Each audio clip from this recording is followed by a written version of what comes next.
Que Dieu nous bénisse. Ce matin, nous allons nous entretenir sur un thème très important. Quel est ton degré de luminosité?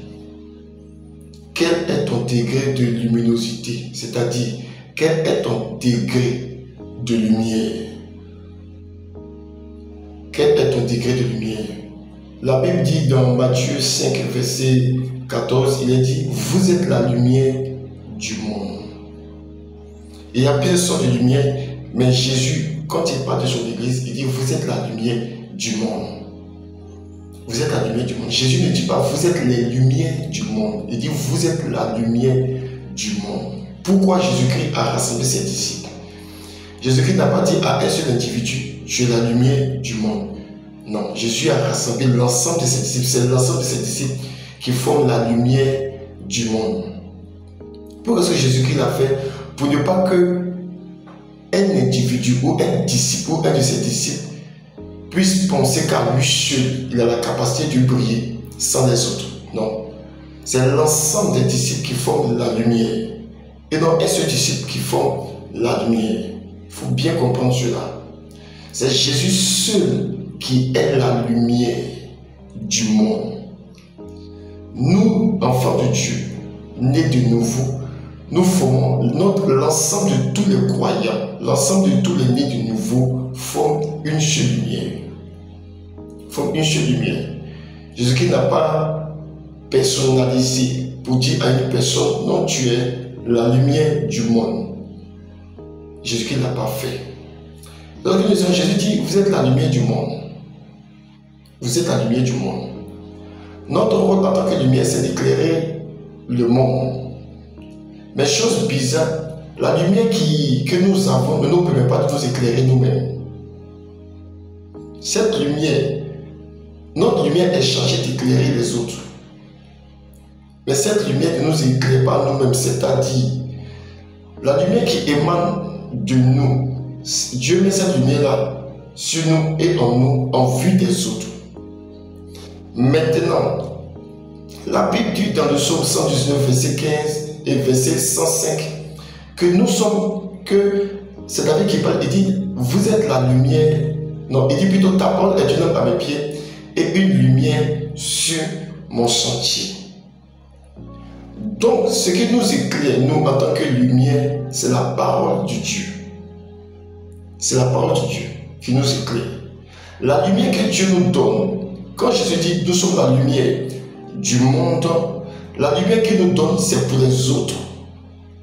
Mais nous-mêmes, d'une façon personnelle, ce qui nous éclaire, c'est Jésus-Christ lui-même. Comme David a pu le dire dans le psaume 119, verset 105. Ta parole est une lampe à mes pieds et une lumière sur mon sentier. Ce qui veut dire que le monde est ténébreux. Le monde est ténébreux. Donc, pour voir clair dans ce monde, il est important pour nous d'être en contact avec la parole de Dieu d'une façon constante. Parce que sans la parole de Dieu, nous marcherons dans les ténèbres. Seule la parole de Dieu a le pouvoir et a la capacité d'éclairer notre chemin.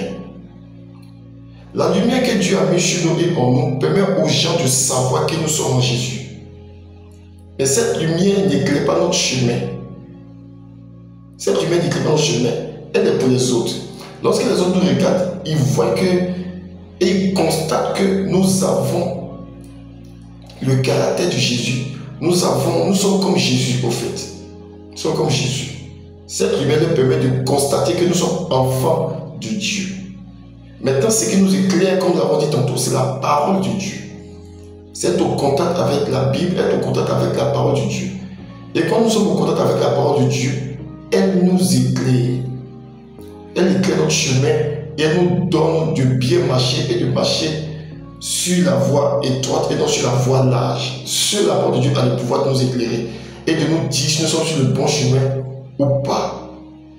Sur le bon chemin ou pas.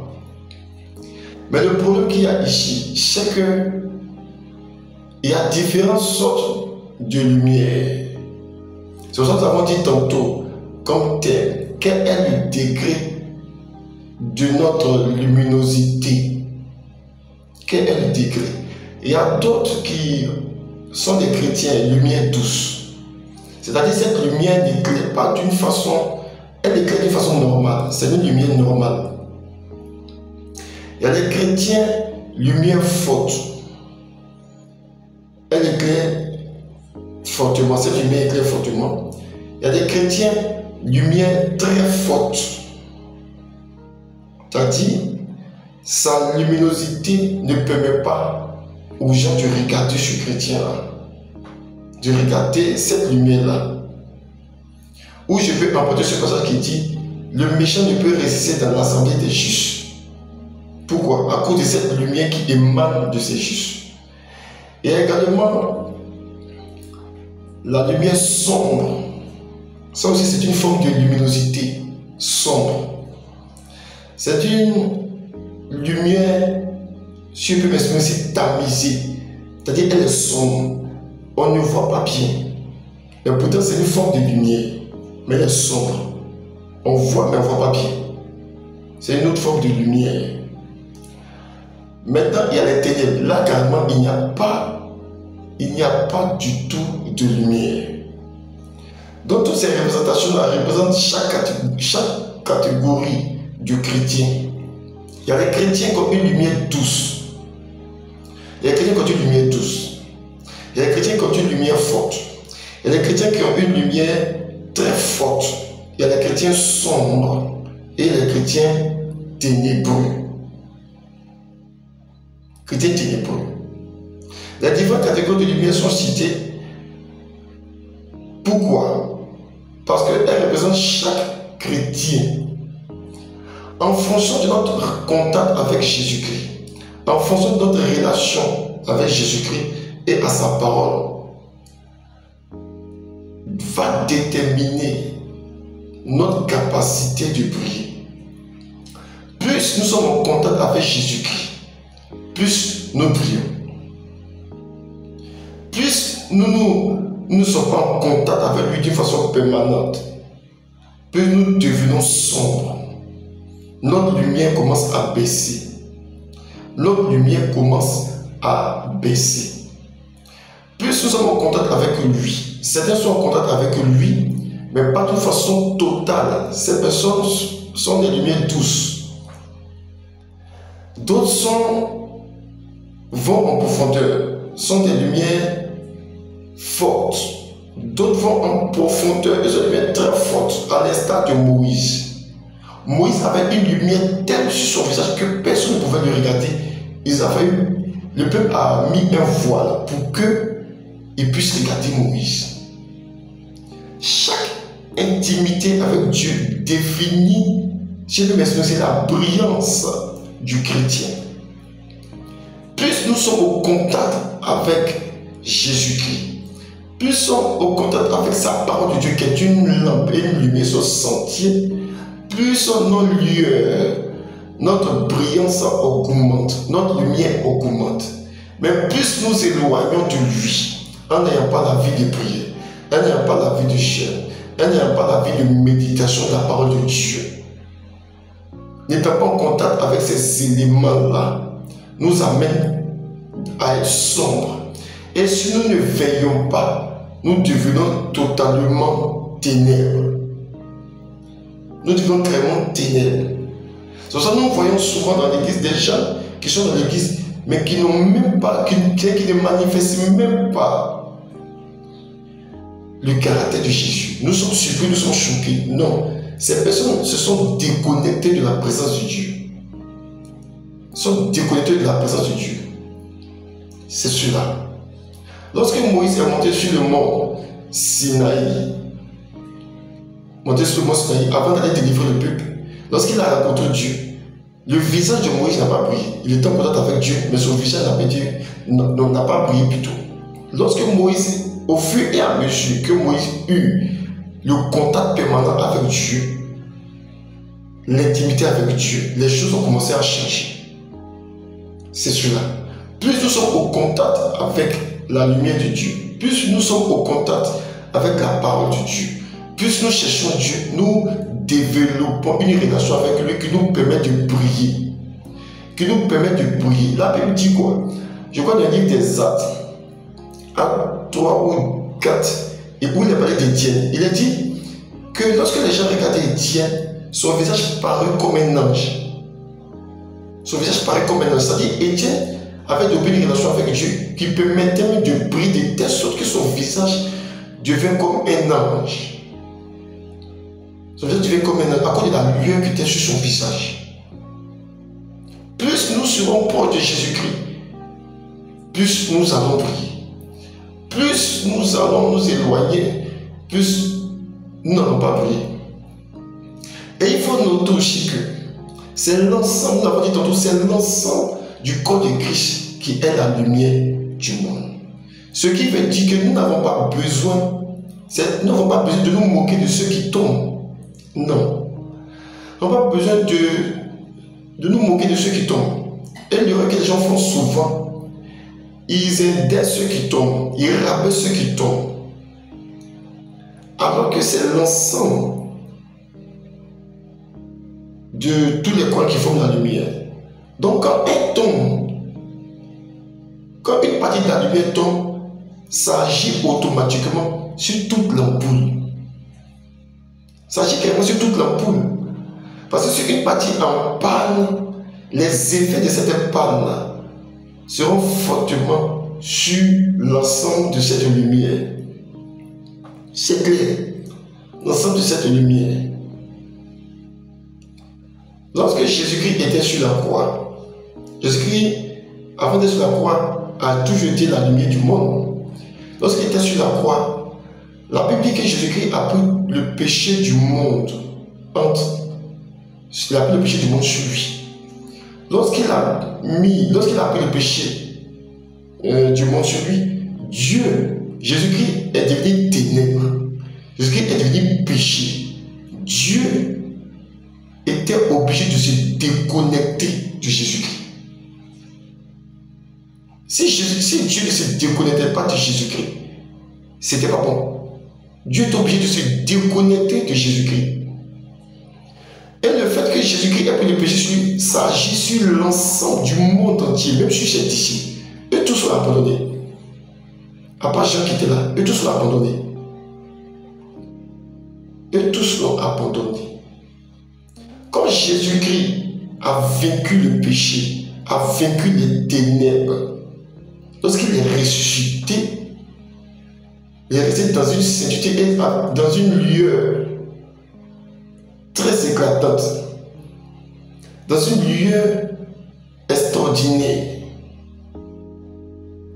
Vous voyez, plus on est en contact avec Dieu, plus on prie, plus on se déconnecte de Dieu, plus notre lumière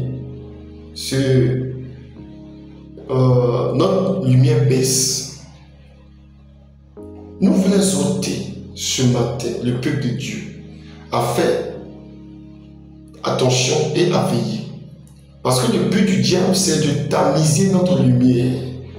C'est diminuer notre lumière au fur et à mesure, nous déconnecter peu à peu des choses de Dieu, afin d'avoir une lumière tamisée. Après cela, nous amener à être sombres. Après ça, nous amener carrément dans les ténèbres. C'est le but du diable. Donc lorsque nous avons plus à méditer, à prier comme il se doit, sachant que notre lumière est en train de se tamiser, notre lumière commence à baisser et nous devenons peu à peu sombres. Et si nous ne nous relevons pas, nous devenons carrément ténèbres. Et là, beaucoup rétrogradent, beaucoup abandonnent Dieu. Ils viennent à l'église pour juste un tas de présence. Mais au fond, ils sont déconnectés de Dieu. Quel est le degré de notre luminosité? Est-ce que nous avons toujours cette lumière et cette lumière que Dieu nous a donnée? Parce que chaque chrétien est une partie de l'ampoule. Jésus-Christ est celui qui donne la lumière à l'ampoule. Jésus-Christ est celui qui donne l'énergie, qui donne la lumière à l'ampoule. Est-ce que nous sommes encore sur cette ampoule-là? D'autres sont culot ou le plot. C'est-à-dire le culot, c'est le fer qui entoure l'ampoule. Le fer qui entoure l'ampoule là. Juste le bouton noir qui est en bas, c'est le plot. Certains sont plots, certains sont culots, certains sont le fer, certains sont à l'intérieur. Mais tout forme l'ampoule. Un seul élément manquant ne permet pas l'ampoule de s'allumer. C'est pour ça qu'il est bon de ne pas se moquer de ceux qui tombent. Il est plutôt bon de les relever. Maintenant, pour ceux qui abandonnent le Seigneur, comme Dieu a plusieurs pièces de rechange, la pièce de rechange manquante, là, Dieu la remplace. C'est tout. Dieu la remplace. Mais quand quelqu'un tombe, il y a juste une part dont Dieu répare, Dieu pardonne, Dieu lave et Dieu remet cette personne à sa place. Les hommes peuvent critiquer cette personne qui est tombée, mais Dieu a réparé cette personne. Donc je vais dire aussi à quelqu'un ce matin, même si tu es tombé dans le péché, répands-toi. Quel que soit le péché, quelle que soit ta renommée qui était entachée, répands-toi. Dieu te pardonne. Dieu te pardonne. Répands-toi simplement. Ce que Dieu attend de toi, c'est ta repentance. Que tu sois sincère et que tu abandonnes ton péché. Dieu est prêt à te remettre, à te reconnecter à l'ampoule et de te faire briller. Parce que c'est ensemble que nous brillons. Dieu a besoin de toi. Nous avons besoin de toi. Parce que nous sommes frères et sœurs en Jésus-Christ. J'aimerais dire aussi à celui qui n'a pas Jésus-Christ, sache que tu es carrément ténèbres. Les ténèbres ne cohabitent pas avec Dieu. C'est pour cela, dans le livre de la Genèse, verset 1, il a dit Dieu créa le ciel et la terre. Dieu sépara la lumière et les ténèbres. Dieu sépara. Dieu a dit que la lumière soit et la lumière fut. Dieu a vu que la lumière était bonne, il a séparé la lumière et les ténèbres. Donc toi qui n'as pas Jésus-Christ, sache que tu n'es pas encore enfant de Dieu. Donc tu es ténèbres. Pour devenir lumière, il te faut Jésus-Christ dans ta vie. Parce que Jésus-Christ est la personne qui nous permet à nous de briller. Donc si tu n'as pas Jésus-Christ, tu ne peux briller. Et si tu peux briller, ça veut dire que tu es dans les ténèbres. Et les ténèbres ne cohabitent pas avec Dieu. Ce qui veut dire qu'au jugement dernier, ou si la mort te prend aujourd'hui, tu n'iras pas avec Dieu parce que tu n'as pas cette lumière, tu n'as pas Jésus-Christ dans ta vie. Je vais t'encourager ce matin à donner ta vie à Jésus-Christ, toi qui n'as pas encore fait. Répands-toi et demande à Jésus-Christ de venir dans ta vie. C'est tout ce que tu as fait pour que tu aies la vie éternelle. Ce matin, nous voulons nous encourager vraiment à faire attention, nous voulons nous encourager à nous attacher au Seigneur, à cultiver, à prier Dieu pour que Dieu nous aide à toujours avoir cette vie de rapprochement vers lui. Que Dieu nous aide dans ce sens et que la gloire lui revienne. C'était cette exhortation que nous avons voulu faire ce jour. Que Dieu vous bénisse et bonne journée à vous.